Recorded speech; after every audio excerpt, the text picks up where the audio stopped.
Hoy vamos a avanzar, vamos a iniciar directamente en el capítulo 20, después de haber dejado atrás todo este capítulo 19 con tantas cosas maravillosas que aprendimos. Y la clase pasada estuvimos haciendo un repaso de aquellos eventos de la segunda venida a instaurar el reino. Bien, en el capítulo 20 hay un cambio de temas total. Dice en el 21, vi a un ángel que descendía del cielo con la llave del abismo y una gran cadena en la mano, y prendió al dragón, la serpiente antigua, que es el diablo y Satanás, y lo ató por 1000 años, y lo arrojó al abismo y lo encerró, y puso su sello sobre él para que no engañase más a las naciones, hasta que fuesen cumplidos 1000 años, y después de esto debe ser desatado por un poco de tiempo. Y vi tronos y se sentaron sobre ellos los que recibieron facultad de juzgar. Y vi las almas de los decapitados por causa del testimonio de Jesús y por la palabra de Dios, los que no habían adorado a la bestia ni a su imagen y que no recibieron la marca en sus frentes ni en sus manos, y vivieron y reinaron con Cristo 1000 años. Pero los otros muertos no volvieron a vivir hasta que se cumplieron 1000 años. Esta es la primera resurrección. Bienaventurado y santo el que tiene parte en la primera resurrección. La segunda muerte no tiene potestad sobre estos, sino que serán sacerdotes de Dios y de Cristo y reinarán con él 1000 años. Bueno, esta es la primera parte. Vamos a empezar a trabajar. Aquí hay temas maravillosos en los cuales podemos profundizar, en otros vamos a aprender y, como bien lo dijo Alvarito, en otros vamos a desaprender. Bien, aquí hay algo muy particular en esta primera frase cuando dice vi un ángel que descendía del cielo. Bien, este ángel que se nombra aquí, primero no tiene nombre, viene con un propósito muy específico y es a atar a Satanás con una gran cadena. Bien, aquí Dios deja entrever la importancia final de Satanás, que es ninguna, y es porque esto que leemos no indica que sea el Padre, no indica que sea el Señor Jesucristo, no habla de un ángel poderoso, ni Gabriel ni Miguel, sino habla de un ángel que no tiene nombre. Eso nos dice mucho, pues para hacer un evento tan magno, Dios lo coloca como algo no especial. Viene un ángel, ¿sí? Desciende del cielo y él tiene la misión de prender al Señor, al diablo. Bien, él viene con una gran cadena en la mano y por supuesto hemos de entender que es una cadena para atar espíritus. De ninguna otra manera podría pensarse o de otro modo, que no fuese una cadena que no lo pudiera atar. O sea, aquí no hay discusión. Bien, entonces dice que este ángel descendía del cielo con la llave del abismo. Bien, para nosotros ya tenemos algunas ideas acerca de este abismo. La llave del abismo, esta palabra abismo es la palabra griega 12, abusos, que significa sin fondo y siempre hace referencia a las regiones inferiores, a esa morada de los demonios y donde ellos están ahí, ¿sí? El primer uso de esta palabra abismo ya lo habíamos trabajado y lo podemos entender, está en Génesis 1:2. Recordemos que esta es la gran hecatombe y la tierra estaba desordenada y vacía y las tinieblas, claro, estaban sobre la faz del abismo y el Espíritu de Dios se movía sobre la faz de las aguas. Aquí hay una gran distinción. Las huestes de maldad se movieron en la parte profunda, justamente en ese abusos. Y en contraste, el Espíritu de Dios en la parte de la superficie, en la faz, sobre la faz de las aguas.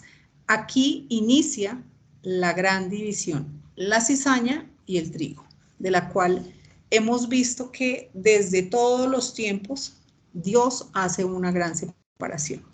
Bien, ¿qué más vamos a recordar acerca de este abismo? Dentro del abismo hay un sistema social. Eso quiere decir que hay rangos superiores y medios e inferiores. Lo sabemos por Apocalipsis 9:11, dice, y tienen por rey sobre ellos al ángel del abismo. Él es el que está por encima, cuyo nombre en hebreo es Abadón y en griego Apolión. ¿Qué más? Una vez abierto el abismo, ya lo vamos a mirar en su primer uso, de ahí mismo, de este mismo abusos, de esta parte profunda, surge también la bestia, que ya lo hemos trabajado, Apocalipsis 11:7. Cuando hayan acabado su testimonio, la bestia que sube del abismo hará guerra contra ellos y los vencerá y los matará, hablando de los dos testigos. Bien, entonces, abusos, estas regiones donde están confinados todos estos demonios y algunos que tienen mucho poder, hemos hablado, claro, de los estos espíritus que están atados en esa Babilonia. Bien, el primer uso en Apocalipsis efectivamente se da al sonido de la quinta trompeta y es donde está el primer ay, hablando de este abismo donde salen las langostas. Un ángel demoníaco, nombrado como una estrella que cae del cielo a la tierra, y ese ángel demoníaco trae la llave del abismo para permitir la salida de estas llamadas langostas, estas huestes de maldad. Apocalipsis 9:1, el quinto ángel tocó la trompeta y vio una estrella que cayó del cielo a la tierra y se le dio la llave del pozo del abismo. Y abrió el pozo del abismo y subió humo del pozo como humo de un gran horno y se oscureció el sol y el aire por el humo del pozo. Y del humo salieron langostas sobre la tierra y se les dio poder, como tienen poder los escorpiones de la tierra, y se les mandó que no dañasen a la hierba de la tierra, ni cosa verde alguna, ni a ningún árbol, sino solamente a los hombres que no tuviesen el sello de Dios en sus frentes. Y les fue dado que no matasen, sino que atormentasen 5 meses. Y su tormento era como tormento de escorpión cuando hiere al hombre. Bien, entonces, recordemos que este símbolo de la langosta es para un ejército de huestes de maldad encabezado por un Apolión, numeroso y destructivo, que saldrá del abismo, de ese abuso, de esa parte profunda, extendiéndose por la tierra para atormentar a los hombres que no tengan el sello de Dios en sus frentes. Estos hombres que no tienen el sello de Dios están en contraste con los 144,000 que están sellados con el sello de Dios. Bien, entonces, estos son los preconceptos que ya teníamos de el abismo. De ese mismo abismo que estamos hablando, allí va a ser arrojado Satanás por un espacio de tiempo. Nos lo está diciendo el versículo 21. Vi un ángel que descendía del cielo con la llave del abismo y una gran cadena en la mano, y lo arrojó al abismo y lo encerró, y puso su sello sobre él para que no engañase más a las naciones hasta que fuesen cumplidos 1000 años. Y después de esto debe ser desatado por un poco de tiempo. Bien, en este último uso se menciona la misma llave que estábamos hablando de que la que traía esta estrella, ¿sí? Y ahora la porta este ángel, ¿sí? Con una misión específica, que es para confinar allí a Satanás en ese mismo abismo. Y vamos a ver que el tiempo que va a estar allí confinado, guardado, prisionero, son 1000 años. Con un propósito, para que durante estos 1000 años no engañe a las naciones. Bueno, bien, cuando Satanás es apresado y lanzado al abismo, los reinos bajo el cielo le serán ofrecidos a Israel. Vamos a ver que las naciones van a tener que ir a adorar a Israel. Bien, inmediatamente a seguir al juicio de la bestia y el falso profeta, recordemos que eso sucedió en el capítulo 19, ellos fueron lanzados al lago de fuego. Inmediatamente se da el encarcelamiento de Satanás. Entonces, 2 eventos diferentes. Ellos son lanzados al lago de fuego, la bestia y el falso profeta, mientras que Satanás es encarcelado. La bestia y el falso profeta nunca más volverán a operar sus engaños entre los hombres. Satanás se hallará encadenado durante todo este periodo. Así que esto va a garantizar que haya unas condiciones diferentes a las que conocemos. Satanás no es lanzado al lago de fuego, sino posteriormente, cuando este reino haya llegado a su fin. Entonces, mucho más adelante, aquí va a estar preso, puesto que al final se le concede un poco de tiempo suelto, como un periodo de prueba al final de los 1000 años. Y esta prueba es para sí propio, como para las naciones de la tierra. Vamos a ver qué sucede en ese lapso de tiempo cuando él es desatado por un poco de tiempo. Bueno, todas estas entonces son consideraciones que hay alrededor de lo que estamos viendo. Bien, dice que él es encerrado para que no engañase más a las naciones. Eso quiere decir que él en estos tiempos y por todas las edades ha engañado, ha disfrazado la verdad, ¿sí? Y una vez, como lo dice más adelante, sea suelto por un tiempo, va a salir a eso mismo y saldrá, como lo dice el 28, a engañar a las naciones. O sea, no va a dejar de ser quien es. Bueno, más adelante. Bien, ahora nos vamos a enfocar en algo muy especial que es necesario que le demos una ojeada ahora a esta nueva luz, porque nosotros en una época trabajamos este tema, pero ahora veo yo desde esta nueva perspectiva que ya hemos entendido algo del día del Señor, de Apocalipsis, podemos encajar, y por eso a mí me encanta esto que estamos haciendo de ya ir terminando Apocalipsis, porque podemos mirar hacia atrás y ir colocando ese puzzle para que las fichas vayan siendo en la parte que les corresponde. Bien, dice que este tiempo que va a estar confinado son 1000 años. Bien, lo primero que tenemos entonces que saber es que el milenio es una administración o es un periodo de tiempo. Y ahora vamos a encajar esta administración del milenio dentro de los otros tiempos que tiene la palabra de Dios. Entonces, hay que recordar que son 7 tiempos o 7 periodos de tiempo, 7 administraciones que están por toda la palabra de Dios. Estas administraciones todas son distintas y cada una de ellas tiene su propio principio y su final claros y definidos. Es muy importante que sepamos que efectivamente Dios ha demarcado de una forma clara dónde arranca la primera administración y dónde termina la segunda, y asimismo cada una.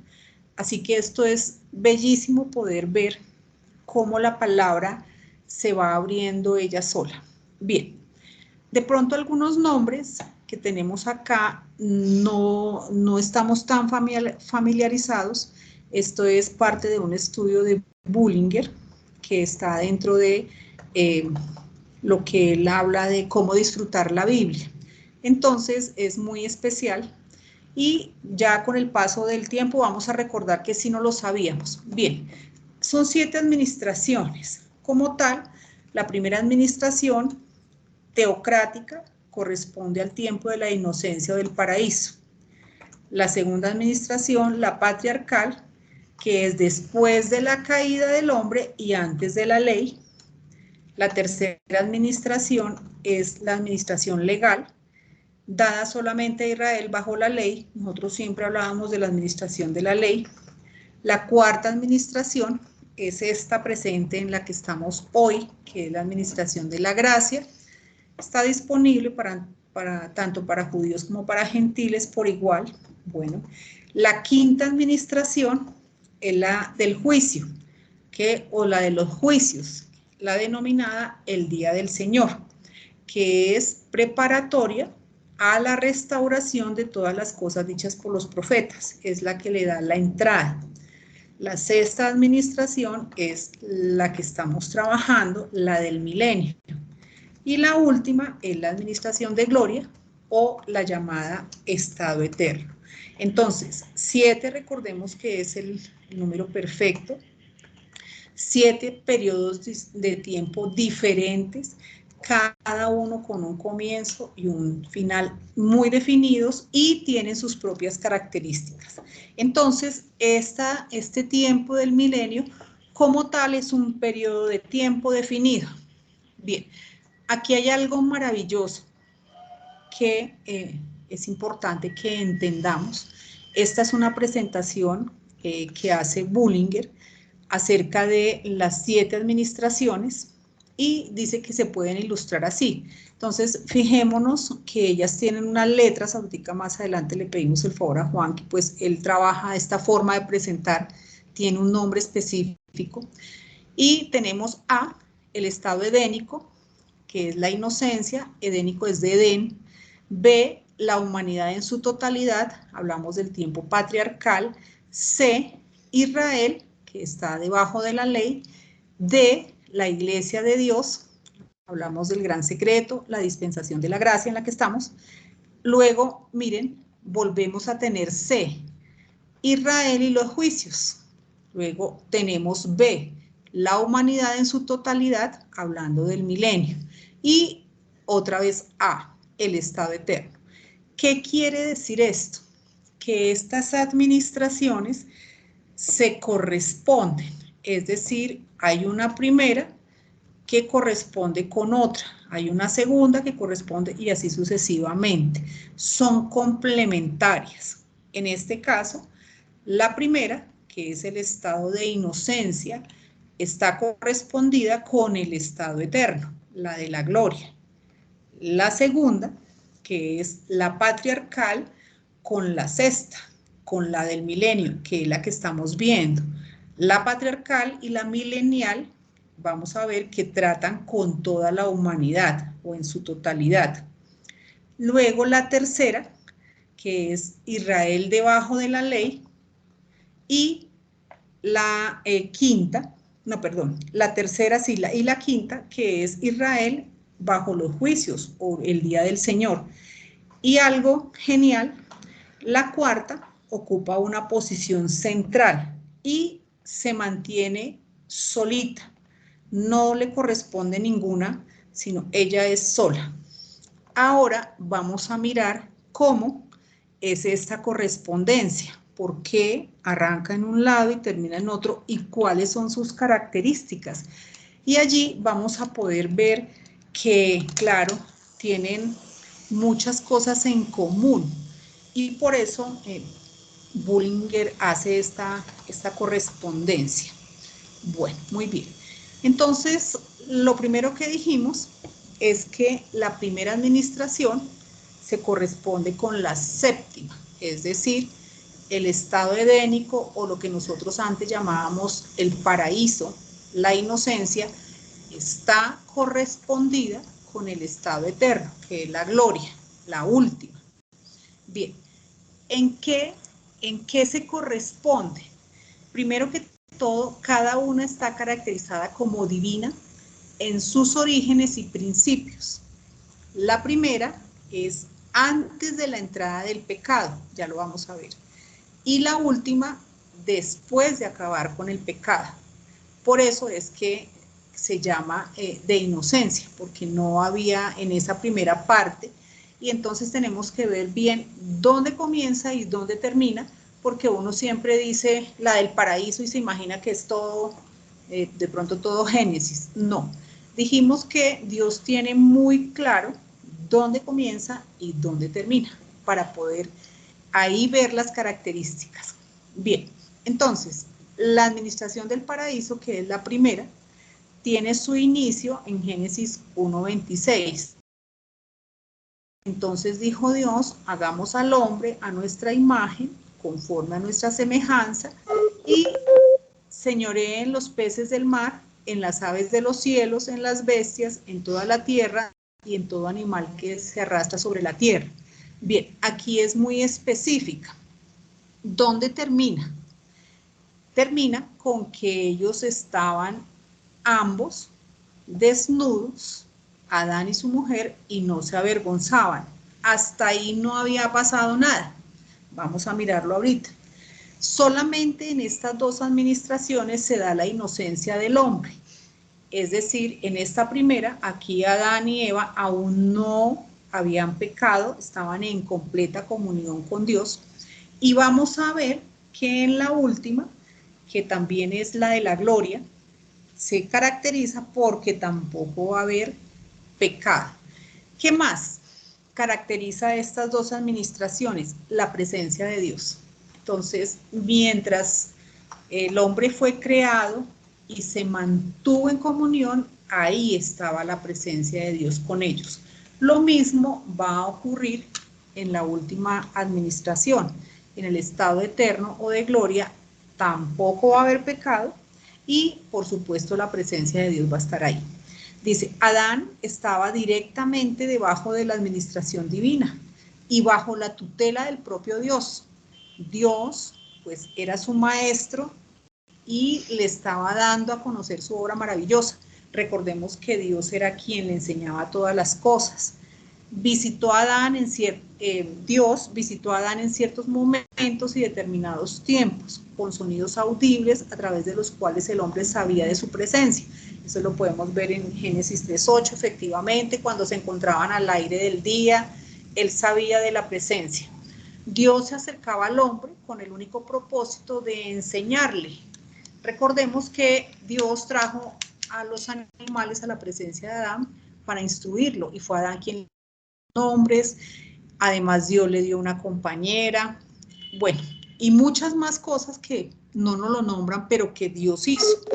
Es decir, allí había una perfecta comunión, ¿sí? Una divina comunión. Y todo esto quedó en suspenso una vez se dio la caída. Aquella comunión directa del hombre con Dios, a partir de ese momento, ha quedado en suspenso. El momento en que ya el hombre toma sus propias decisiones, quedó ahí. Y va a continuar hasta que la maldición haya sido removida. Y ahora sí, justo aparece allá esta administración que estamos viendo en la gloria, cuando ya la maldición, el pecado se ha quitado de en medio, entonces se va a volver a tener esa comunión directa con la presencia del Padre, ya no va a haber pecado. Por eso estas dos administraciones se corresponden. Bueno, miremos más detalles. En la primera administración, en la edénica o del paraíso, el hombre estaba bajo prueba. Y esta prueba enmarca de una manera profunda y absoluta. Por último, que salió del señor. Ya. El hombre estaba bajo prueba. ¿Por qué? Porque ahora allá él estaba siendo examinado. En las demás administraciones no. Hoy, por ejemplo, el hombre no está siendo examinado. ¿Qué pasó? El hombre ya fue probado y examinado y probó ser un fracaso. O sea, no pudo. ¿Por qué? Porque se apartó de su creador, tomó sus propias decisiones. ¿Y qué pasó? Que fue igual que Satanás y sus ángeles anteriormente. Ellos también fueron reprobados en sus exámenes y pruebas. Nosotros que ahora estamos hablando de pasar la prueba, de pasar los exámenes. Efectivamente, ellos no pasaron su examen. El hombre que mostró que apartado de su creador no permanece estable. ¿Cuál fue la prueba? ¿Cuál fue el examen que Dios le hizo? Pues fue la palabra de Dios, efectivamente. Hubo unas palabras que fueron cruciales y esas ya aparecen en Génesis 3:1. Por eso el final de esa administración es en Génesis 2, aquí en Génesis 2:25, cuando dice que ambos estaban desnudos, Adán y su mujer, y no se avergonzaban. Ya entra el capítulo 3 y ya en el 3 dice, pero la serpiente era astuta, la cual dijo la mujer, y estas son las palabras cruciales. Con que Dios os ha dicho, no comáis de todo árbol del huerto, ahí está. Esa fue la prueba. Y efectivamente la perdieron. De ahí en adelante, como lo vimos, Satanás es el engañador. Así que él siempre se presenta usando estas mismas palabras en otros espacios, pero siempre son la misma. Seréis como Dios. Efectivamente, él ha llevado al hombre a creer que el hombre es un Dios. Y ciertamente no morirás. Esas son sus dos grandes mentiras, que son las bases de las religiones y de la nueva teología. Son las marcas de la bestia que ya nosotros vimos en Apocalipsis 13, la apostasía venidera. Va a ser sobre exactamente lo mismo. Seréis como Dios, que el hombre no necesita de su creador, y ciertamente no morirás. Entonces, aquí el hombre fracasó en esta primera administración, donde fue probado por la palabra de Dios. Pero, gracias a Dios, inmediatamente después de la caída y de la pérdida de la presencia de Dios, el mismo Dios dio el camino de vuelta. Él le mostró al hombre cómo poder volver a Dios. Y ese camino fue declarado por sacrificio, por un sustituto y por sangre, que es lo mismo que nosotros hoy necesitamos, un sustituto, porque en nosotros no hay nada bueno. Fue por fe que Abel trajo su sustituto, el sacrificio del cordero en vez del suyo propio. Aquí pues encaja perfectamente que la fe viene por el oír y el oír por la palabra de Dios. Abel, por tanto, como el resto de la humanidad, necesitamos oír y conocer. ¿Por qué? Porque la fe viene por el oír.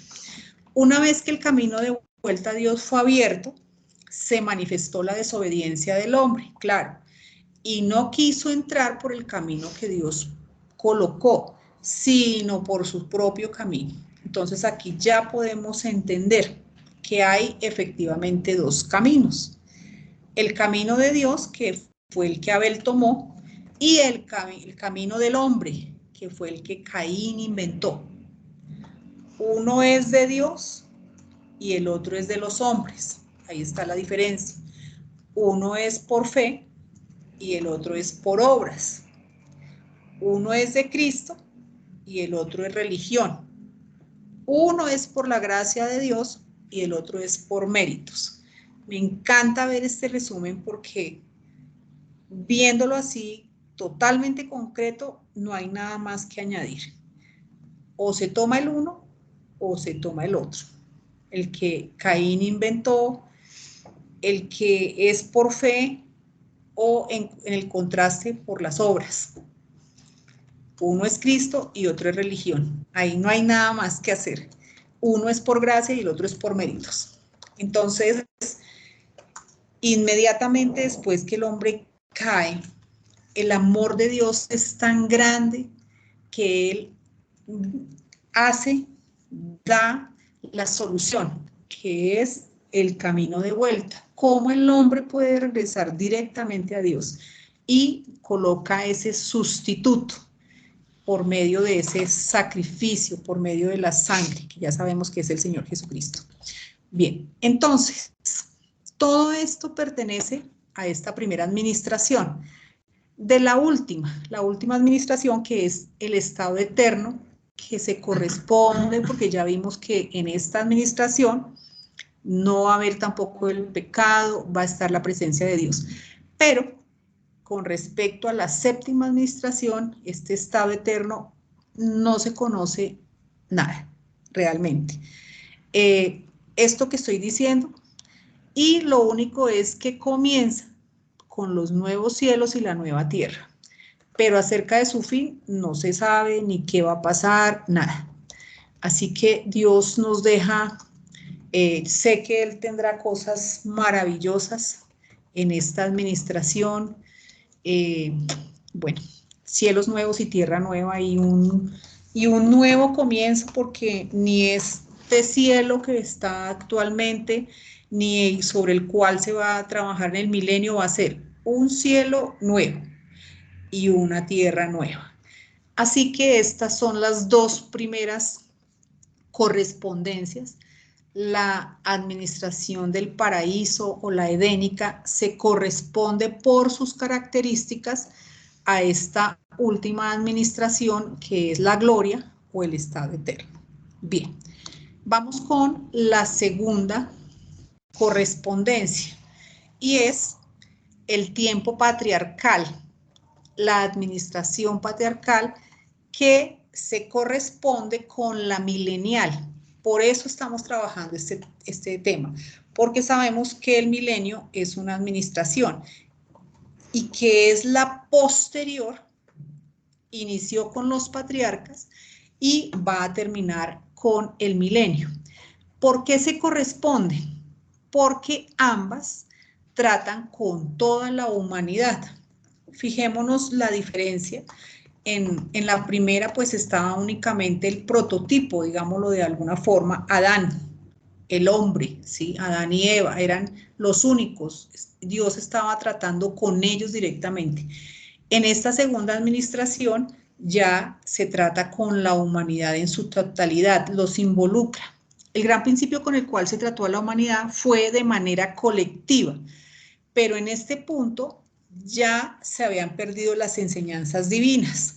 Ya había pasado un tiempo donde todo lo que Dios le mostró a Adán y a Eva se había perdido. Y por esto, esta segunda administración está caracterizada por los tiempos de la ignorancia. ¿Eso qué quiere decir? Que ellos no sabían, ¿sí? Dice en Hechos 17:30, pero Dios, habiendo pasado por alto los tiempos de esta ignorancia, ahora manda a todos los hombres en todo lugar que se arrepientan. Entonces, estos tiempos de la ignorancia corresponden al el tiempo patriarcal y ya vamos a ver qué era lo que ellos ignoraban. La humanidad fracasó colectivamente, también, así como el hombre fracasó individualmente, evidenciando otra vez que nada que esté separado de su creador puede subsistir. Como está escrito en Colosenses 1:16, en Jesucristo, porque en él fueron creadas todas las cosas, las que hay en los cielos y en la tierra, visibles e invisibles, sean tronos, sean dominios, sean principados, sean potestades, todo fue creado por medio de él y para él. Y en él es antes de todas estas cosas y todas las cosas en él subsisten. Así que lo que esté separado, en este caso el hombre, de manera individual o de manera colectiva, fracasa. Porque aquí él es el que sustenta todas las cosas. Así que en esta segunda administración, donde Dios trata de manera colectiva con la humanidad, hay una característica y es que estos tiempos pasa por alto los tiempos de esta ignorancia. Bien, ¿qué pasó por alto Dios? Los pecados, ¿sí? Entonces, es muy importante que nosotros estemos atentos, ¿sí? Y sepamos que más adelante viene que Dios va a juzgar en el trono blanco, etcétera, etcétera, pero Dios por supuesto que tiene presente estos tiempos. ¿Por qué lo digo? Porque viene la siguiente administración, que es donde se da la ley. Entonces, estos tiempos de los patriarcas, Dios pasa por alto los pecados porque se perdieron las enseñanzas divinas. Pero en la siguiente administración, ¿sí? O sea, después de dar la ley, ya no se llaman pecados, sino se llaman transgresiones, porque ya hay una ley.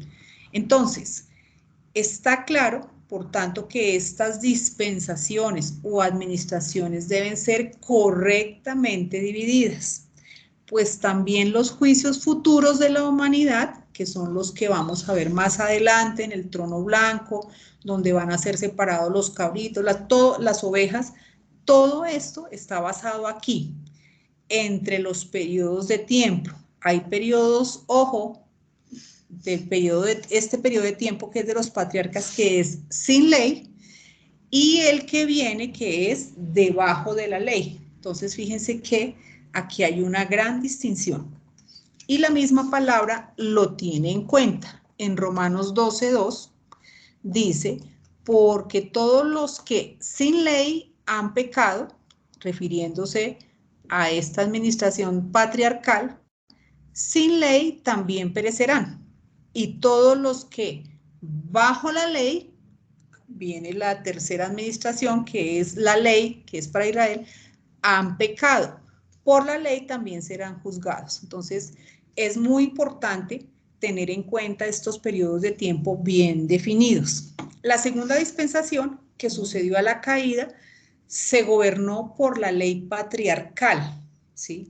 Así como la que siguió se gobernó por la ley mosaica. Entonces, fíjense que son diferentes. Una ley es para los patriarcas, donde Dios pasa por alto estos pecados porque no tenían. Hemos aprendido lo del semáforo, que es el ejemplo más sencillo. Mientras en una calle no haya semáforo, pues uno la cruza con cuidado, observando, pero no hay problema que en qué momento la cruce. Una vez que se coloca el semáforo, y si el semáforo está en rojo y uno cruza, transgredió el semáforo, o sea, ya ahí hay un inconveniente, exactamente lo mismo. Entonces, esta segunda administración patriarcal tiene esta característica, que es sin ley escrita, por lo menos. Hay una ley que es la ley escrita en el corazón, que ya la hemos trabajado y escuchado.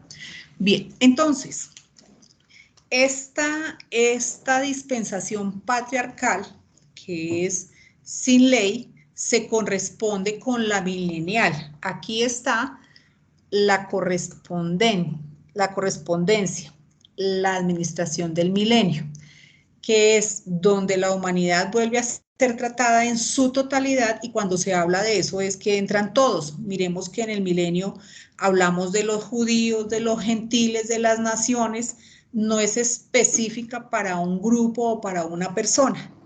Y esta administración del milenio comienza cuando Satanás es encadenado, que es lo que estamos viendo, y prendió el dragón, la serpiente antigua, que es el diablo, y lo ató por 1000 años. Ahí se da el comienzo de esta administración del milenio. Y dice que va a terminar con el gran trono blanco y con el lago de fuego. En Apocalipsis 20:15 dice, y el que no se halló inscrito en el libro de la vida fue lanzado al lago de fuego. Ahí termina la administración milenial. Bien, el principio con el cual Dios tratará con los hombres durante estos días del milenio, fíjense, no será ni con ley, ni con gracia, ni tampoco con los juicios, sino con justicia, poder y gloria. Será la administración de justicia en toda su pureza. Esa es la característica. Entonces, esta dispensación se caracteriza porque Satanás va a estar prisionero, por lo tanto, obviamente como Satanás va a estar prisionero, va a ser un tiempo totalmente diferente que no se va a ajustar a ninguna otra administración, porque durante las demás él está libre, entonces es diferente el trato, digamos, la forma en que Dios habla. Bien, entonces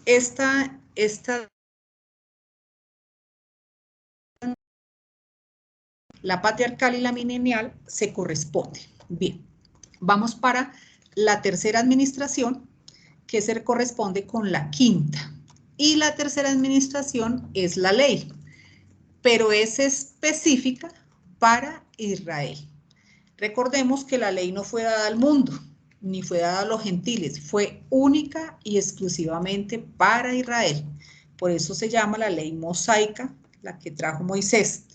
Y se corresponde con la quinta, que es la que estamos trabajando, es la del juicio, o ahí también la llaman judicial, que es el día del Señor. También fijémonos que el día del Señor está específica para Israel, claro, pero por supuesto afecta al mundo, ¿no? Pero va dirigida a Israel. En la primera, entonces en la tercera, están Israel gobernados debajo de la ley, y en la última están juzgados por la ley, o sea que finalmente se cumple. En la primera están gobernados por debajo de la ley y en la última están juzgados por esa ley. Bien, en la tercera administración todo cambia con la venida de la ley. Fijémonos que los patriarcas, Dios pasó por alto esos tiempos de ignorancia porque no había nada escrito como tal, ¿sí? Está la ley escrita en el corazón, pero no había nada que les dijera a ellos cómo exactamente conducirse. Y ya en esta tercera administración viene la ley. Y nosotros pues ya esa la hemos trabajado en Éxodo 24:11. Entonces Jehová Dios dijo a Moisés, sube a mí al monte y espera allá y te daré las tablas de piedra y la ley y mandamientos que he escrito para enseñarles. Entonces, desde el momento en que Dios da la ley, porque en Éxodo 32:16 dice, y las tablas eran obra de Dios, y la escritura era la escritura de Dios grabada sobre las tablas. Lucas 24:44, y les dijo, estas son las palabras que yo os hablé estando aún con vosotros, que era necesario que se cumpliese todo lo que está escrito de mí en la ley de Moisés, en los profetas y en los salmos. Entonces, el único que pudo cumplir esta ley, y aquí está completamente definido dónde arranca, dónde va Moisés por sus tablas, efectivamente, y dónde termina, el Señor Jesucristo que cumple esta ley. Jesucristo, recordemos que es el ministro de la circuncisión, vino a confirmar todas las promesas dadas a los padres y para que los gentiles pudieran glorificar a Dios. Es ahí en Jesucristo, como está escrito en Romanos 15:8. Pues os digo que Cristo Jesús vino a ser siervo de la circuncisión para mostrar la verdad de Dios. Eso lo sabemos, para confirmar las promesas hechas a los padres también, y para que los gentiles glorifiquen a Dios por su misericordia, como está escrito. Pero esto va a ser más adelante. Los judíos, recordemos toda esta historia que está escrita en los evangelios y en Hechos, finalmente despreciaron el reino, aunque ellos tenían la ley y fueron anunciados del reino, el mismo Jesucristo les invitó, luego vino Pedro, luego vino Pablo, ellos despreciaron el reino y crucificaron al rey. Y los gentiles todavía no habían glorificado a Dios por su misericordia. La ley se mantuvo hasta la destrucción de Jerusalén y el incendio del templo hecho con manos de hombres, cuando cesó por completo, y así se mantiene acabada por la muerte y el sacrificio de Cristo, quien cumplió esa ley. Está en Colosenses 2:14, anulando el acta de los decretos que había contra nosotros, que nos era contraria, quitándola del medio y clavándola en la cruz. Bien, entonces los 4 evangelios y los hechos terminan con esta dispensación de la ley, que efectivamente sabemos que quedó en suspenso por todas las cosas que acontecieron.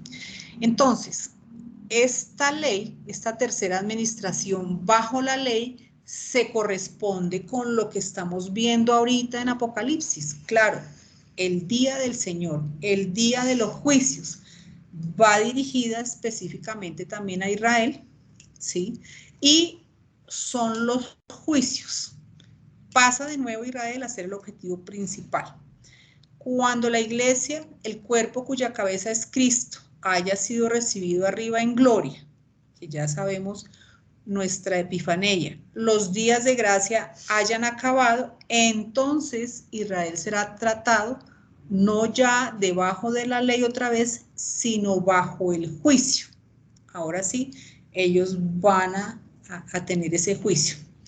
Bien, la presente administración hoy es denominada el Día del Hombre, porque es el hombre quien juzga, eso ya lo habíamos visto, 1 Corintios 4:3, pero la próxima dispensación, ya sabemos que es la que estamos trabajando, el Día del Señor o el Día de los Juicios, porque será en ese tiempo en que Él mismo será quien juzgue. Por eso es llamado el Día del Señor. Hoy es el Día del Hombre. En ese futuro, en la próxima dispensación de los juicios, será el mismo Señor quien juzgue, como está escrito en Apocalipsis 1:10. Bien, ¿cuál es el objetivo de estos juicios del Día del Señor? Hay algo particular. ¿Por qué? ¿Por qué se da ese juicio, ese que ya hemos visto que son terribles todas estas cosas? Está escrito en Isaías 2:11. El objetivo es acabar. La altivez de los ojos del hombre será abatida. y la soberbia de los hombres será humillada, y Jehová solo será exaltado en aquel día. Recordemos que se está llegando al colmo. Justamente el hombre separado de Dios, esto es lo que consigue: altivez, soberbia, que sea exaltado el hombre y sea apartado de Dios. 12, porque día de Jehová de los ejércitos vendrá sobre todo soberbio y altivo, sobre todo enaltecido, y será abatido. La altivez del hombre será abatida y la soberbia de los hombres será humillada, y solo Jehová será exaltado aquel día. Dice lo mismo de tres maneras diferentes en los tres versículos, lo mismo. La totalidad de esta dispensación se denomina el día del Señor. Es el día en que tiene que ver con los tiempos y las estaciones, con Israel y los gentiles, pero nada tiene que ver con la iglesia de Dios, ya lo hemos estudiado. Esta dispensación de juicio tendrá sus propias y particulares características, por eso se utiliza este lenguaje y vienen todos estos juicios, y todo es porque es el día de juicio dirigido específicamente a Israel. Bien, finalmente, Israel no estará otra vez debajo de la ley, sino estará debajo de una nueva alianza, cuando el pedregoso y duro corazón de los hombres sea removido y un nuevo corazón se implante dentro de ellos y un nuevo espíritu les sea impartido. Recordemos que así termina, como Dios dice acá en estas profecías de Jeremías y Ezequiel. He aquí vienen días, dice Jehová, en los cuales haré nuevo pacto con la casa de Israel y con la casa de Judá. Aunque ellos van a estar en juicio, al final Dios los va a perdonar y los va a retomar. Pero ese es el pacto 33 que haré con la casa de Israel después de aquellos días, dice Jehová. Daré mi ley en su mente. Entonces ya no van a estar bajo la ley, sino al final va a darle la ley en su mente y la va a escribir en su corazón. Y yo seré a ellos por Dios y ellos me serán por pueblo. Y en Ezequiel igual: yo os tomaré de las naciones y os recogeré todas las tierras y os traeré a vuestro país, esparciré sobre vosotros agua limpia y seréis limpiados de todas vuestras inmundicias y de vuestros ídolos os limpiaré. Y os daré corazón nuevo y pondré espíritu nuevo dentro de vosotros y quitaré de vuestra carne el corazón de piedra y os daré un corazón de carne. O sea, aunque Israel va a ser hecho pasar por juicios, al final recordemos que Dios los perdona, que Dios los limpia y les coloca la ley en su mente y la escribe en su corazón, los trae, los reconforta. Entonces, esto así es que va a terminar. Primero, en la tercera administración estaban bajo la ley, en la quinta están ya en juicio, pero Dios les va a terminar perdonando y colocándoles un nuevo corazón. Y terminamos aquí, en la cuarta administración, que está solita. Volvemos a ver acá este maravilloso privilegio que tenemos nosotros hoy de pertenecer a la iglesia de Dios. Él no la juntó con ninguna, ni es ni la primera ni la última, es única. Ocupa una posición privilegiada, mostrando el propósito de Dios. Es decir, que todas las cosas son y existen de acuerdo a su eterno propósito. Dios, desde antes de la fundación del mundo, tenía un propósito. Estos tiempos de la administración y de la iglesia de los celestiales, en esta cuarta dispensación, ni los judíos ni los gentiles, no importa, sino como no está dirigido a ninguno. Son hechos participantes de un nuevo cuerpo, una tercera persona denominada la iglesia de Dios. Ya no hay judíos, gentiles, son uno en Cristo Jesús, siendo bautizados en el cuerpo de Cristo, no con agua, no, sino con el poder desde lo alto, neuma agion. Recordemos que ya, como dice Gálatas 3:27, porque todos los que habéis sido bautizados en Cristo, de Cristo estáis revestidos. Ya no hay judío ni griego, no hay esclavo ni libre, no hay varón ni mujer, porque todos vosotros sois uno en Cristo Jesús. Aquí, recordemos que se da el gran secreto que estuvo guardado, como lo dice Romanos 16:25, y aquel que puede confirmaros según mi evangelio y la predicación de Jesucristo, según la revelación del misterio que se ha mantenido oculto desde los tiempos eternos, pero que ha sido manifestado ahora, y que por las escrituras de los profetas, según el mandamiento del Dios eterno, se ha dado a conocer a todas las gentes para que obedezcan a la fe. Entonces, ¿cuándo acabará esta administración? Ese fue el repaso que hicimos la clase pasada. Recordemos con un primer evento, que es cuando la iglesia del cuerpo, nosotros seamos recibidos en gloria, como lo dice Colosenses 3:4, y luego, entonces, que pasen todos los juicios, viene el rapto, que no solamente tiene un rapto, sino, recordemos, tiene un rapto inicial, y al final tiene ese segundo o final rapto después, cuando ya aparezca Jesucristo en las nubes. Entonces, ahí es cuando se cierra esta administración que estamos, de la gracia que estamos viviendo en estos tiempos. Bien, para cerrar, estas administraciones se conectan a una idea central, ¿sí? Entonces, la primera, su idea central es la inocencia, la segunda es sin ley, la tercera debajo de la ley, la cuarta, esta la nuestra, debajo de la gracia, la quinta debajo del juicio, la sexta milenial, la séptima en gloria. De acuerdo a los juicios con los que acaba cada una. Genial, aquí está exactamente qué va a pasar. El estado edénico del paraíso terminó con la expulsión del hombre de Edén. Efectivamente, ahí acabó. El periodo sin ley termina con el diluvio y el juicio sobre Babel. El periodo debajo de la ley acaba con el repudio de Israel. Finalmente no se arrepintió y crucificaron al rey.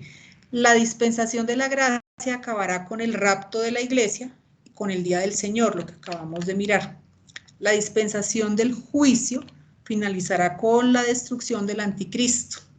Entonces ya lo vimos que la bestia y el falso profeta fueron lanzados.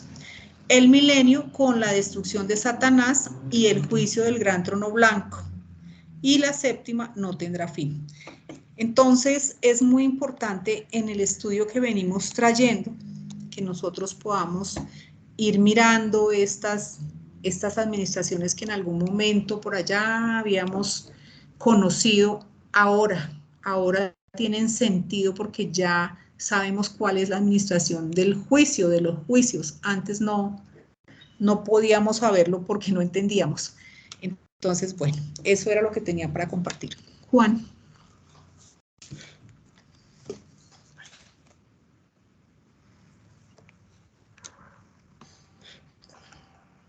Sí, Amparo, ¿me escucháis? Sí, señor. Sí, señor. Bueno, qué bellísima exposición y qué unidad tan perfecta tienen las escrituras. Muchos de estos apuntes que ha estado Amparo relatando están en ese libro, que es un maravilloso libro del doctor Bullinger, que se llama Cómo disfrutar la Biblia.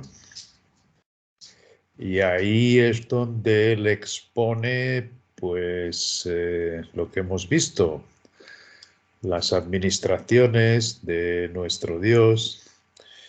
Y lo que es hermoso en ese libro es que vamos viendo algunas cosas que él, al final de su vida, descubrió otras grandes verdades y fueron vistas, muchas de ellas, por Charles Welch, que le pidió una entrevista donde le demostró que el rapto de tesalonicenses no podía ser la misma esperanza del gran secreto. Y el doctor Bullinger siempre pensó que sería la misma. Aunque tenía cosas que no encajaban bien en las escrituras. Esto nos ocurre a todos. Es decir, hay temas en las escrituras en que tenemos que estar abiertos a que el Espíritu nos va revelando. Y bueno, yo recuerdo en el último libro de Bullinger, que se llama efectivamente La verdad dispensacional, donde él explica cómo por la gracia de Dios, él sabía que estaba en su último tiempo y oraba a Dios por alguien que continuase su obra, sobre todo porque no tenía acabada la Companion Bible, no faltaba mucho, pero no sabía quién iría a acabarla. Y bueno, fue así que se presentó Charles Wells, que luego además acabó casándose con una, yo no sé si fue hija o nieta del doctor Bullinger. Pero bueno, llegaron a ser familia y a trabajar juntos durante mucho tiempo. Pero Bullinger, después de esa primera entrevista que tuvo, él ya era muy conocido como un erudito, estudiante de las escrituras, y Charles Wells era totalmente desconocido. Por tanto, ya se vio muy satisfecho que le recibiese en su casa para explicarle efectivamente eso mismo, que la esperanza del gran secreto no podía ser la misma de tesalonicenses. Y Bullinger lo tenía en su corazón. Es cierto que no le encajaban las piezas. Bueno, diciéndole que estaba orando a nuestro Padre Celestial, ciertamente por un alguien que posteriormente continuase estos trabajos, y agradecía a Dios porque en ese mismo día se lo había presentado. Entonces, en su último libro, escribe ciertamente de la epifanía. Y esto fue algo maravilloso para el doctor Bullinger poderlo ver. Fue una revelación maravillosa. Entonces, en este libro hemos visto estas estructuras que no fue él, ni mucho menos a descubrirlas. Ya hubo otros estudiantes que se dieron cuenta de la perfección de estas estructuras en la palabra, y por lo cual pues también lo hice una pequeña explicación el día pasado. Es como el armazón, digamos que el esqueleto de la escritura. Y ciertamente, bueno, hay que tener un poco de atención cuando leemos las escrituras para ir viendo cómo se conforman esas estructuras. En una epístola, pues se van viendo las palabras que se repiten.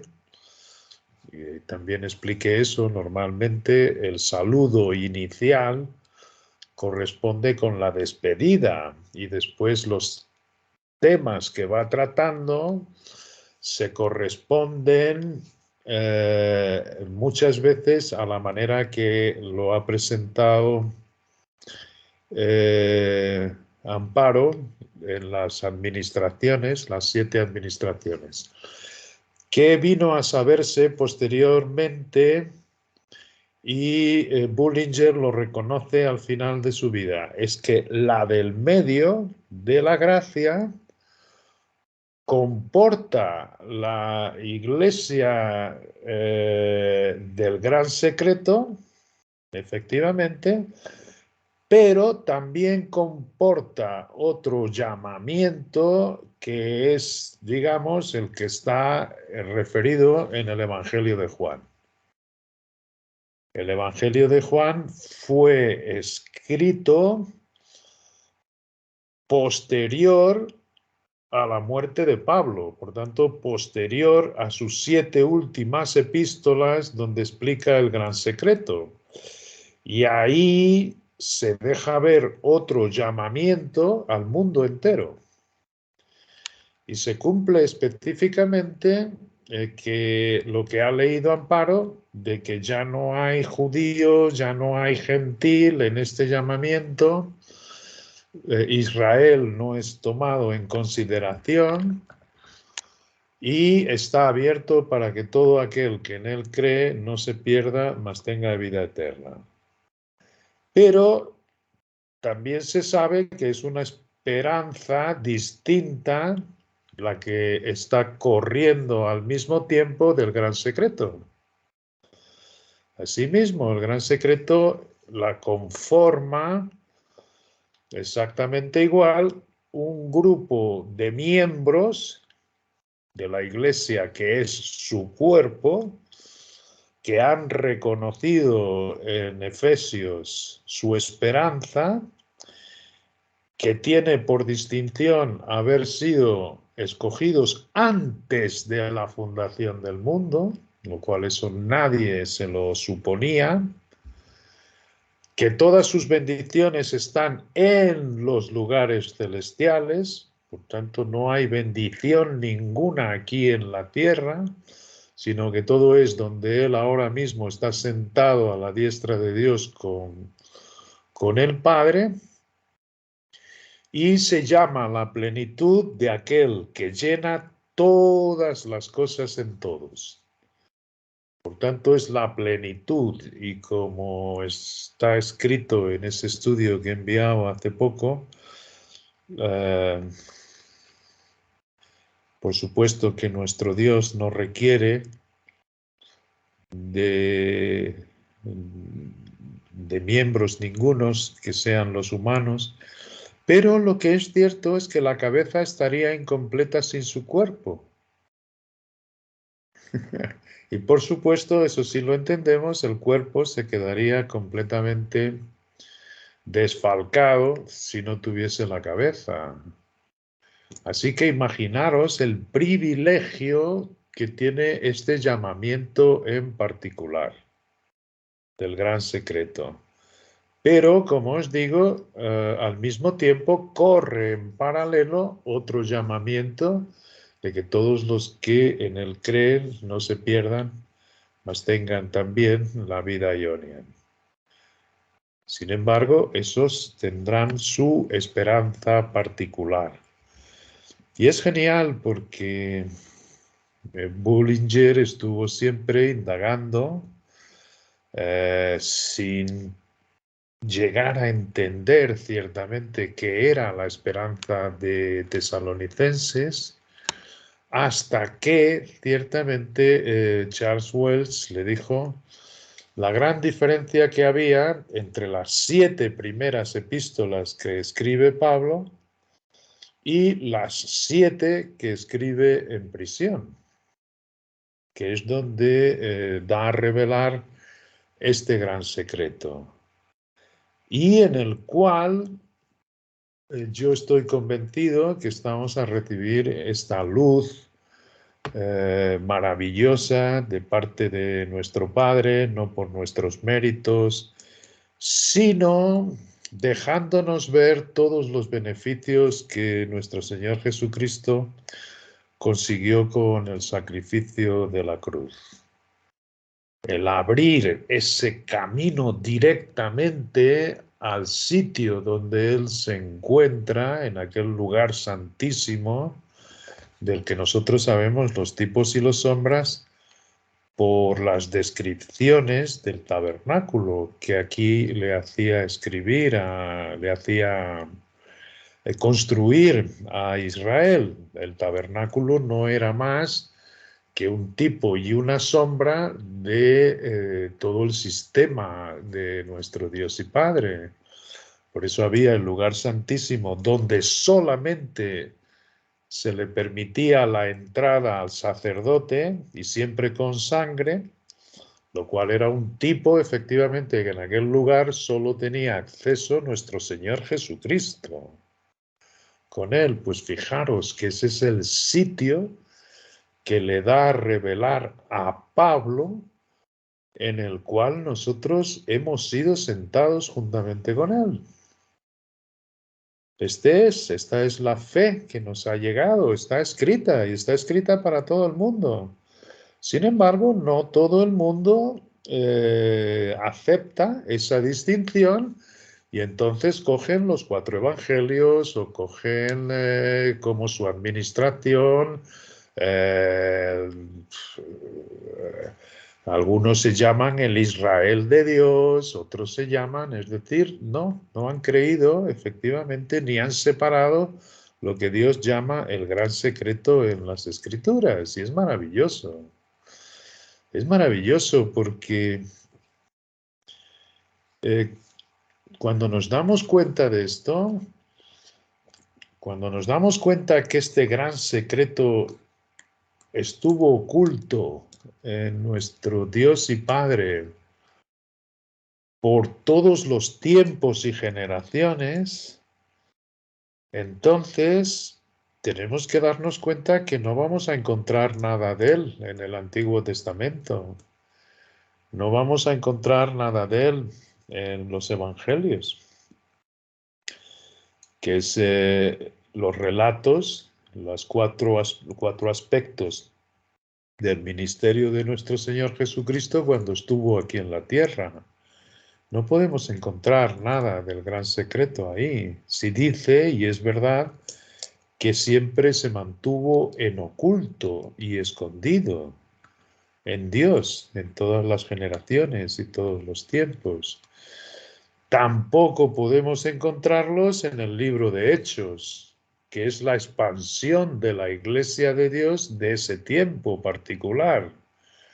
¿Por qué particular? Porque nuestro Dios le abrió ahí la puerta a los gentiles, como había sido siempre su propósito, que llevase Israel a cabo y en realización. Pero Israel se negó y repudió a nuestro Señor Jesucristo, y como está escrito en la parábola del labrador que les dejó su viña a unos labradores malvados, y no solo maltrataron a todos los enviados del amo de la viña, sino que a su propio hijo lo mataron para ser ellos propios los dueños de la viña. ¿Entendéis? Lo que Israel se negó fue a llevar el propósito de nuestro Dios a cabo. Por eso fue escogido. Entonces, no, en ese libro de Hechos no podemos encontrar nada del gran secreto. Y en este libro de Hechos es cuando aparece el apóstol Pablo para abrirle la puerta a los gentiles, por eso se llama el apóstol de los gentiles, y él confiesa hasta los últimos capítulos del libro de Hechos que él hasta ese entonces no dijo nada que no hubieran dicho sus apóstoles y profetas.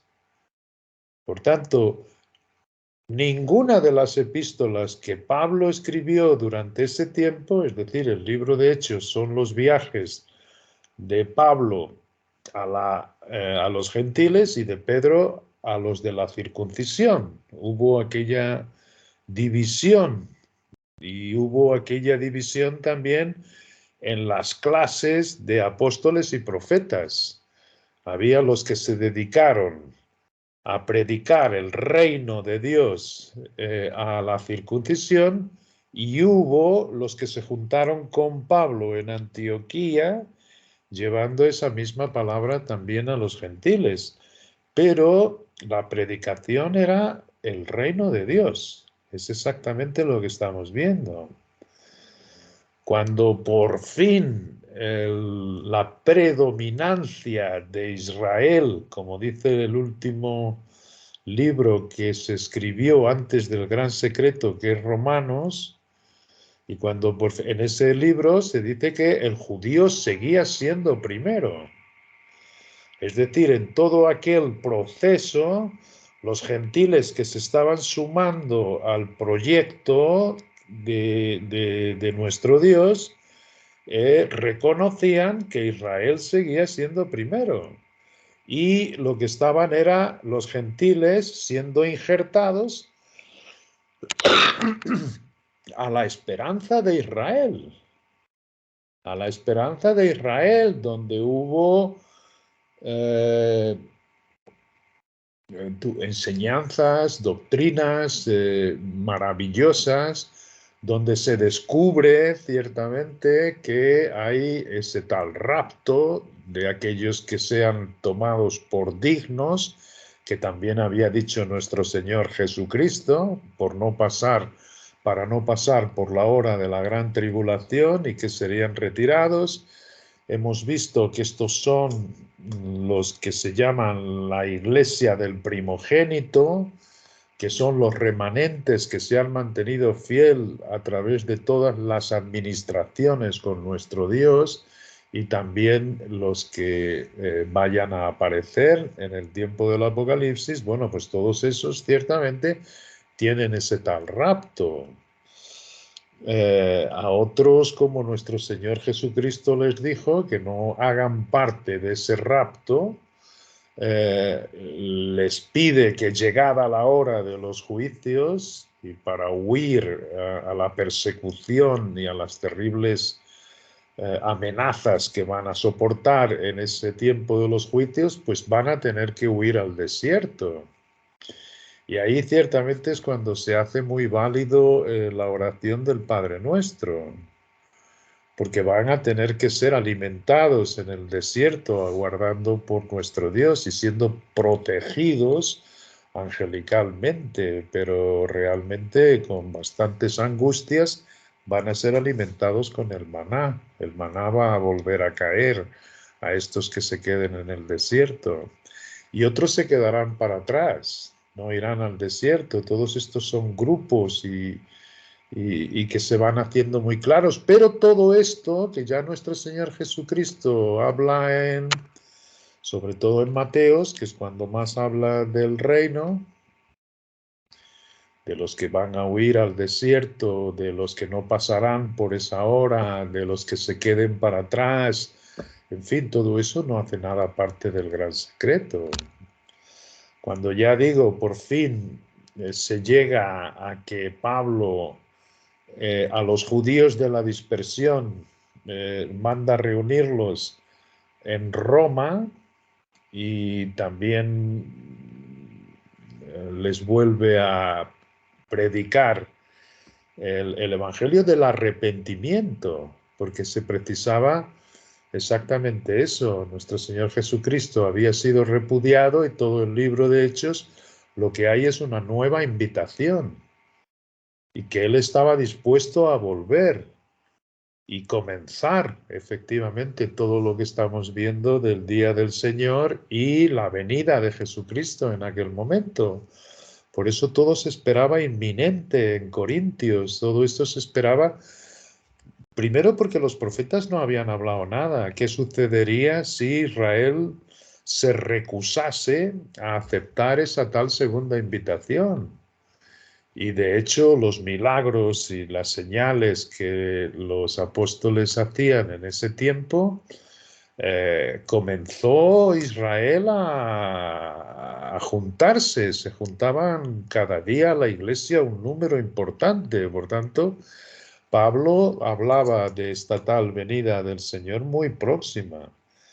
Y es curioso porque se va haciendo muy claro en las Escrituras precisamente por qué le dice a las doncellas que yo que vosotras no me casaba, porque el tiempo está muy cerca, ¿entiendes? Todo se pensaba que estaba allí a la mano, que estaba muy cerca. Sin embargo, en Tito, que ya corresponde a una de estas epístolas en prisión, en que Israel es puesto de parte por su ceguera espiritual y por su no arrepentirse, como termina el libro de Hechos, cae en la ceguera, también prevista por los profetas, por Isaías. En ese momento encierra al apóstol Pablo en prisión. y ciertamente lo encierra para dar a conocer el gran secreto. Es maravilloso. Es increíble porque quitando 2 años en que estuvo libre, de las primeras acusaciones se libró, pero efectivamente luego volvió a ser encarcelado con las persecuciones de Nerón cuando puso a fuego la ciudad de Roma, le echó la culpa a los cristianos, entonces hubo una gran persecución.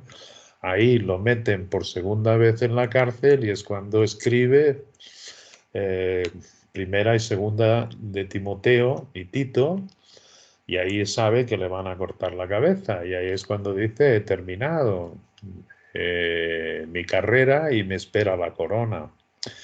Bueno, pues es maravilloso porque en estas 7 últimas epístolas que él escribe en prisión, en que él se llama el prisionero de Jesucristo, es donde está la revelación del gran secreto. Y es donde no se puede confundir, hay que hacer realmente, lo que hay que hacer es pedirle al Padre siempre que nos vaya iluminando el entendimiento, pero sin hacer esa grande distinción que la hace, como digo, la espada del Espíritu, dividiendo, leyendo, sí, escudriñando, pero viendo efectivamente esta bellísima separación. Sin hacerla, no se puede llegar a comprender las Escrituras. No, porque nos va a ocurrir exactamente igual que le ocurrió al doctor Bullinger. No sabe bien cuál es la esperanza de Tesalonicenses, por qué tiene que tocar la última trompeta. La última trompeta se sabe que es la del Apocalipsis, pero efectivamente entonces, si esa no es, ¿cuál es la esperanza? El ver que son 2 palabras distintas, epifanía y parousia, son totalmente distintas. Bueno, esto es hermoso, esta división y esta pequeña luz que nos va dando el Padre es maravillosa. Y lo que es curioso es que esta semana, leyendo Gálatas, ¿por qué Gálatas? Gálatas, curiosamente, se vino a saber que fue la primera epístola. Hay 2 canon en la Escritura. Uno es el canon. El canon es el orden en que nos han llegado los libros y las epístolas en su orden en nuestras Biblias, como está en las epístolas de Pablo, cómo está primero Romanos, cómo después viene Corintios, cómo después Gálatas, cómo después de Gálatas entra Efesios, después Filipenses, después Colosenses, después Tesalonicenses. Ese es el canon por el orden que nos han llegado. Sin embargo, hay un canon por el orden en que esas epístolas fueron escritas. Y esas epístolas se sabe que la primera fue Gálatas. Y esto es de una importancia tremenda. Los 2 canon tienen su importancia, porque Gálatas es una epístola única en el sentido de que para allá no hay todas las epístolas de Pablo en su salutación primera. Siempre da aspectos positivos de la iglesia a la que escribía. Y Gálatas es la primera que comienza diciendo: Pablo, apóstol, no de hombres ni por hombre, sino por Jesucristo y por Dios el Padre que lo resucitó de los muertos. Y una gran parte de la epístola se dedica a poner muy claro a los gálatas que nadie le había enseñado el Evangelio. Y sin embargo, lo que él había predicado, que nadie se lo había enseñado, ni Pedro, ni los apóstoles de la circuncisión, era lo mismo que estaban diciendo Pedro y Jacobo y Juan a los de la circuncisión. Por eso dice que ellos, viendo que a mí me había sido entregado lo mismo que a ellos, me dieron su brazo en señal de compañerismo. Y nos rogaron que nosotros fuésemos a los gentiles de la misma manera que ellos lo hacían a la circuncisión. Y es increíble que cuando les dice una salutación que es común a las otras epístolas y dice gracia y paz sean a vosotros de Dios y Padre y del Señor Jesucristo, el cual se dio a sí mismo por nuestros pecados, como ha enseñado Amparo, ciertamente en la época de la gracia, como no solo pasó por alto los tiempos de la ignorancia, sino que también pasó por alto nuestros pecados, para librarnos del presente siglo malo del mundo, librarnos del mundo, conforme a la voluntad de nuestro Dios y Padre. Eso fue siempre lo que ha tenido en mente, librarnos. A quien sea la gloria, a él y no a hombre alguno. Por eso comienza diciendo no de hombre ni por hombre. A él sea la gloria. Y luego comienza reprendiéndolos y estoy maravillado de que tan pronto os hayáis alejado del que os llamó por la gracia de Cristo para seguir un evangelio diferente. Tan pronto, tan rápidamente, y esto, como digo, es la primera epístola, nos llega antes de la del gran secreto, pero fue la primera que escribió. Es decir, ya desde el principio del ministerio del apóstol Pablo a los gentiles, estos eran perseguidos por los de la circuncisión y los apartaban de la gracia de Dios. Y esto es efectivamente lo que hace el cristianismo hoy en día. El pseudo cristianismo aparta de la gracia de Dios para volver a las obras de la ley. Y es a lo que se refiere el libro de Gálatas. No que haya otro evangelio, le dice, sino que hay algunos que os perturban y quieren pervertir el evangelio de Cristo. ¡Qué maravilloso! Y esto es ciertamente lo que ha ocurrido. Esto es el estado actual de esta iglesia de Dios. Está totalmente apartada del evangelio de Cristo. Y se han vuelto a los labios de los hombres, que los apartan, todos les apartan. Todos se van al camino de Caín, todos se van al camino de las obras. Y han caído de la gracia. Han caído, fíjate, dice, si aún nosotros o un ángel del cielo os anunciare otro evangelio que no sea Cristo, diferente del que os hemos anunciado, sea maldito, sea anatema, sea un ángel, dice. Por supuesto que no serán de los ángeles que no se rebelaron, que iría a predicarlo, pero sí que podría ser por medio de espíritus diabólicos, claro que sí. Quitar la gracia de Cristo y apartar a los hombres de la gracia. Y lo repite 2 veces, además, de una manera muy redundante. Y dice, pues busco ahora el favor de los hombres o el de Dios. ¿O trato de agradar a los hombres? Si todavía agradara a los hombres, no sería siervo de Cristo. Es genial. Otra vez, entonces, comienza en el versículo 11, mas os hago saber, hermanos, que el evangelio anunciado por mí no es según hombre. Nadie me lo ha enseñado. Pues yo ni lo recibí ni lo aprendí de hombre alguno, sino por revelación de Jesucristo. Cuando él cayó del caballo camino de Damasco, él le dijo que sería portavoz de aquellas cosas que le dijo y de las que de ahí para frente le diría.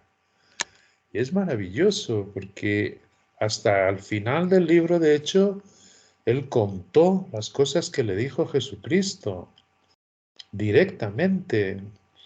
Y luego, como vemos un poco más adelante en este mismo capítulo, después de muchos años, se presentó ante Pedro y ante las columnas de la iglesia en Jerusalén. Y ellos vieron que tenía el mismo evangelio. ¿Cómo era posible? Claro que Dios les demostró que había escogido a Pablo para llevar esta palabra a los gentiles. Sin embargo, aquí como vemos,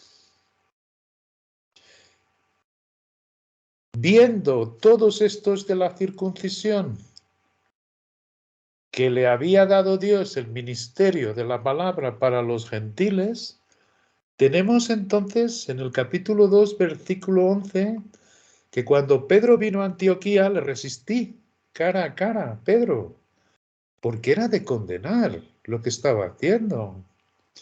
Pues antes que viniesen algunos de parte de Jacobo, donde estaba Pablo predicando y haciendo iglesia con los gentiles, comía con los gentiles. Pedro lo vio todo y cómo se movía Dios con ellos, y Pedro comía.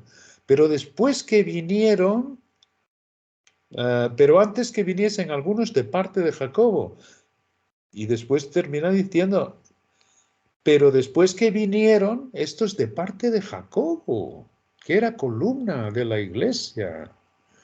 Fijaros el problema que está sucediendo aquí y cómo se acaba con, y cómo en la propia iglesia, es decir, aquí no estamos hablando de los incrédulos, es como cuando fui a Turquía y fui a ver la historia de los judíos en aquella región.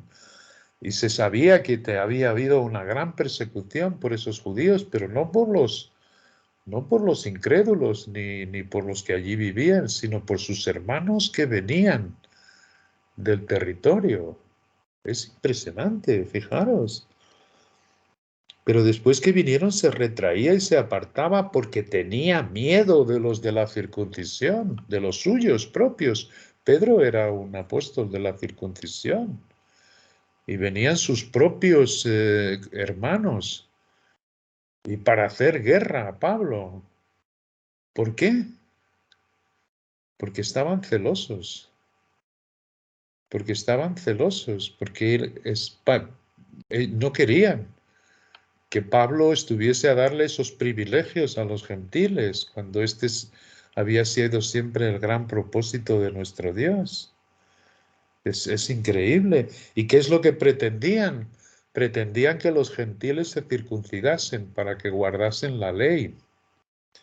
Eso es lo que pretendían, que guardasen la ley, que guardasen los estatutos que ellos les decían desde Jerusalén y que fuesen todos sujetos a la organización que había en Jerusalén.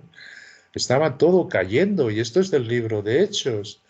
¿Os dais cuenta cómo realmente Israel no se arrepintió? ¿Cómo repudiaron? Y la propia Iglesia de Dios repudió. Y Pablo termina diciendo que todos los que estaban en Galacia le habían abandonado. Y fue entonces que Dios encarcela a Pablo y da a revelar el gran secreto. Y ahí es donde ciertamente se acabó el judío siendo primero y ya no hay judíos ni gentiles, ni varón, ni mujer, ni siervo, ni libre, sino que todos son uno, una nueva creación en Cristo. Y esto es lo que Dios ha hecho disponible a cada uno. Fijaros cómo es después cuando está explicándole. Los que quieren poneros a vosotros debajo de la ley, ni ellos mismos la pueden guardar. Ni ellos mismos. La ley no era más que un tipo y una sombra. Era un ayo, era una ama hasta llevarnos a Cristo. pero no dejaban de ser sino tipos y sombras de lo que estaba para venir, que era Cristo. Cuando Cristo vino había que dejarlo todo. Todo lo que estaba escrito, las lunas nuevas, los días de reposo, todos esos eran sombras y tipos de nuestro Señor Jesucristo.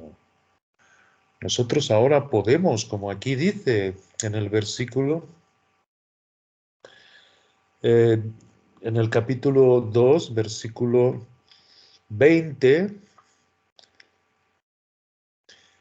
con Cristo estoy juntamente crucificado. Así es como se ve Pablo. Con Cristo estoy juntamente crucificado. Y el que ha muerto de esta manera ya no está debajo de la ley. La ley no se enseñorea de él. No vive su vida diciendo, no hagas esto, no hagas lo otro. No te vistas así, no comas esto, no comas lo otro.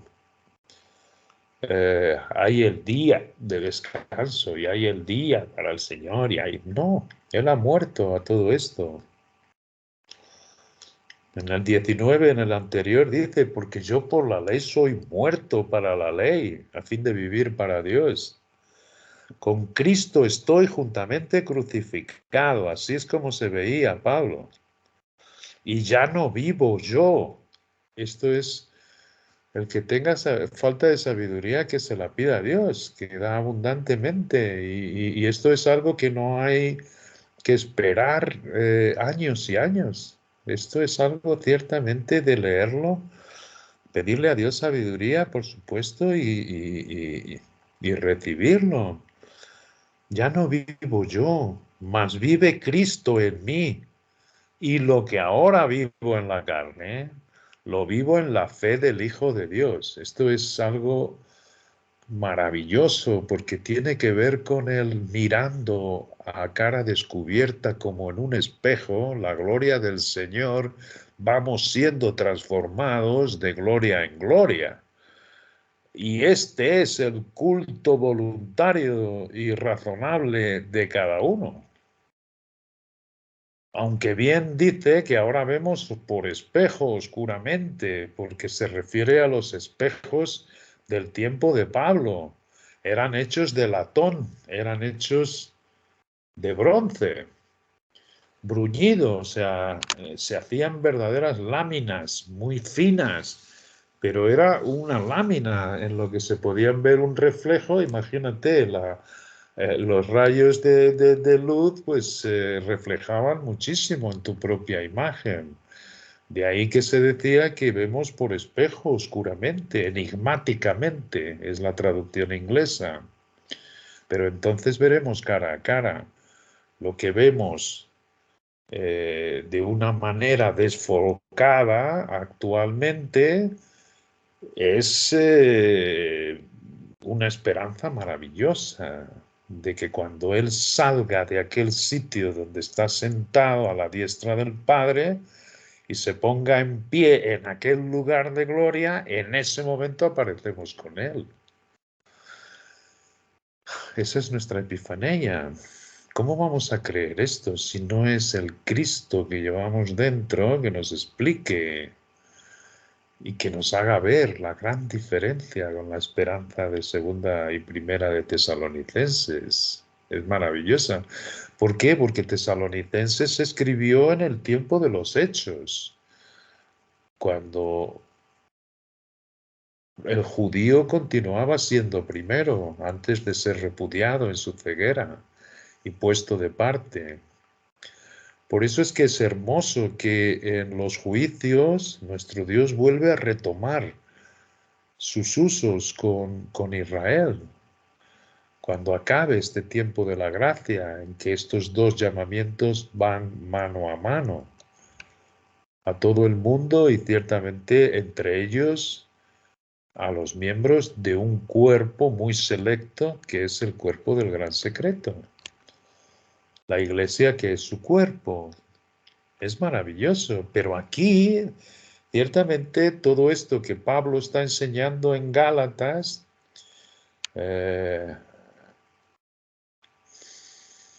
Él termina diciendo en segunda de Timoteo, una de las epístolas, en prisión. Ya sabes esto, que los que había en Éfeso me han abandonado.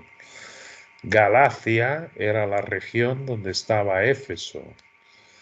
Es la iglesia donde estaban una serie de iglesias en aquella altura, entre ellos también los efesios. Todos los gálatas abandonaron la gracia antes del gran secreto. Asimismo, hay un versículo en que dice que si ellos se ponen debajo de la ley, pisotean el sacrificio de nuestro Señor Jesucristo. Esto es otra gran verdad que es tan hermoso entenderla.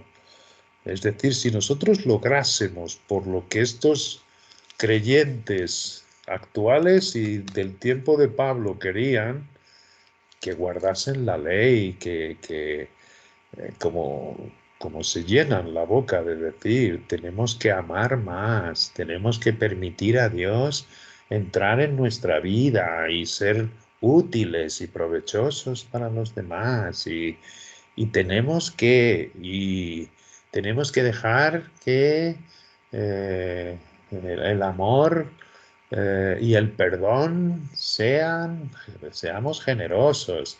Bueno, pues si nosotros pudiésemos hacer esto y ser transformados por eso, entonces por demás murió Cristo, como les dice Pablo aquí en Gálatas. Entonces por demás murió Cristo. Si la ley no fue más que nuestra ama, llevándonos hasta Cristo, mostrándonos en tipo y sombras cómo es Él realmente, y si nosotros podemos adscribirnos a nosotros todas estas cosas que hay en la ley, entonces por demás murió Cristo. Si pudiésemos haber sido justificados por la ley, entonces ¿para qué mandó el Padre? Se hizo carne en su Hijo Jesucristo y murió de aquella manera tan horrorosa, humillándose hasta la muerte y muerte de cruz. Si nosotros por nuestros esfuerzos lo pudiésemos hacer. Es así mismo. Es maravilloso este libro de Gálatas, porque siendo el primero que escribió, está justo al lado del libro de Efesios, que es donde Pablo da a conocer el gran secreto. De ahí que las dos cosas son importantes, el canon en su orden temporal, cuando fueron escritas, y Gálatas fue la primera epístola de Pablo escrita. Y sin embargo, en su canon, en el orden, nos llega al final. Y como ciertamente la iglesia lo abandonó, la iglesia del libro de Hechos, y se dio el repudio. Al final del libro de Hechos, cuando se despide de Efesios, él le dice que va a Jerusalén y no sabe lo que allí le espera, sino que sabe que le esperan cadenas. Eso está escrito al final del libro de Hechos. Y efectivamente su último viaje es apelando al César en Roma, donde les hace ver el Evangelio del arrepentimiento para ver si los cristianos de la altura y en la dispersión judíos se arrepentían, y todos discuten, y estuvo durante 24 horas, un día entero, día y noche. Y cuando ya no se arrepienten, se ve, vuelve a salir la maldición del profeta Isaías, en que se da su ceguera, la ceguera de Israel, en que se mantienen totalmente ciegos hasta el día de hoy. ¿Qué es lo que se ha abierto aquí? Lo que se ha abierto ha sido el gran secreto, efectivamente. De donde no hay nada, nuestro Dios siempre saca algo mucho más superior. Y Pablo no se importa en absoluto de quedarse en la cárcel sabiendo que este gran secreto es superior a todo lo que había antes hablado del reino de Dios, que se va a cumplir, por supuesto. Y va a entrar este día del Señor. Qué hermoso lo que ha explicado Amparo de cómo se complementan las administraciones. Otro complemento es ese. En el tiempo patriarcal, es donde vemos en las Escrituras que el tiempo de vida de las personas llegaba, como en el caso de Matusalén, a 900 y tales años. Esto va a estar otra vez disponible en el milenio. En el milenio, las señales y milagros que hacían los apóstoles en el libro de Hechos se llaman las señales de la era venidera. O sea, comenzaron los apóstoles a hacer las señales, las sanidades que van a estar disponibles en el tiempo del milenio. Por eso nuestro Dios, una vez que Satanás va a estar encerrado, no va a tener oportunidad para engañar a las naciones, las personas dicen que no va a haber mortandad infantil como la hay actualmente hoy. Y las personas van a tener que dirigirse a Jerusalén por lo menos una vez al año. Y ahí ciertamente ellos recibirán su sanidad. Es decir, que va a estar disponible una vida igual de longeva que vemos en el tiempo patriarcal. Esa es otra de las características que vemos que suceden en las administraciones que corresponden una con la otra.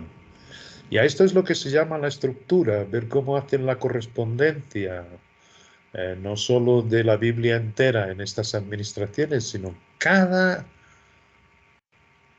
epístola, cada libro tiene su estructura particular y nos va dejando ver efectivamente lo que queda al medio. Lo que queda al medio es siempre la sustancia, lo que es fundamental que está enseñando cada libro. Por eso es muy bueno aprender acerca de cómo se hacen las estructuras. Y no es tan difícil, tiene que ver con escudriñar, ver las palabras, cuándo va cambiando el tema, cuándo cambia de una parte a otra, ir poniendo las estructuras por orden, que habla la letra A, habla esto, aquí cambia el tema, entonces comienza la B, aquí se cambia otra vez el tema, es la C, entonces aquí vuelve a repetir la C, por tanto la C corresponde con la C, después vas andando y ves otro tramo que corresponde con el B, y hay varias formas de estructuras, no solo una. Hay escalonadas, hay, en fin, Bullinger hace un estudio muy bueno en ese libro de cómo disfrutar la Biblia. Y bueno, de todas formas, es genial poder practicarlo y verlo, pero lo mejor es tu relación, tu comunión en Cristo, saber que ya no vives tú, sino que Cristo vive en ti. Fíjate, solo este versículo es maravilloso para que comience una manera de andar en tu vida, que por supuesto siempre repetimos, no es que acaben las tribulaciones, no es que acaben. No, al contrario, se hace más patente que hay esta competición entre el hombre viejo que todavía cargamos, y nuestro Dios no lo esconde, ni mucho menos, nos dice que está ahí, pero que lo podemos dar por muerto en la misma cruz. Y ahí se cumple que la palabra de la cruz es poder para nosotros, mientras que para el mundo es locura. El creyente no entiende. Tiene el crucifijo, en las iglesias se ve a nuestro Señor muerto, pero han hecho una fantochada de lo que realmente ha significado la cruz. La cruz es poder para nosotros, porque nos mantiene el hombre viejo crucificado. Y esto es algo maravilloso. Se produce una transformación, una transfiguración. Es la misma palabra del monte cuando lo vio Pedro y Jacobo y Pedro, Juan, sí, creo que era Jacobo el otro. La palabra transfiguración, que fue lo que vieron, la gloria de nuestro Señor Jesucristo transfigurándose, es la misma palabra metamorfo que está escrita en Romanos. y que hemos averiguado con los estudios que ha ido haciendo también Álvaro, que en absoluto somos nosotros los que nos transformamos. No, no, no. Mismo ese versículo de mirando la cara descubierta como un espejo dice de gloria en gloria. Es decir, somos transformados de gloria en gloria. Somos transformados como por el Espíritu del Señor. O sea, es el Espíritu de Dios el que nos va haciendo esta transformación, no somos nosotros. Nosotros simplemente nos corresponde haber sido crucificados y creerlos en la misma cruz de Jesucristo, igual de inútil, igual de desfigurado que se quedó Él, se ha quedado nuestro viejo hombre, así hay que tratarlo, aunque tengamos que cargar con Él hasta que nos vayamos al polvo o se dé la epifanía. De manera que es maravilloso todo lo que estamos pudiendo ver en esta pequeña luz que nos está dando este espíritu que desciende directamente de la diestra del Padre, de nuestro Señor Jesucristo, está sentado y nos ha sentado juntamente con Él.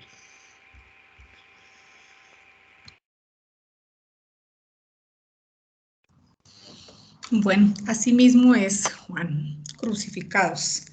Bueno, muy bien. Entonces, antes de cerrar con una oración, este jueves hay encuentro a las 6 de la tarde, todos cordialmente invitados. Entonces, si alguien desea, por favor, cerrar con una oración, está disponible. Sí, Amparito.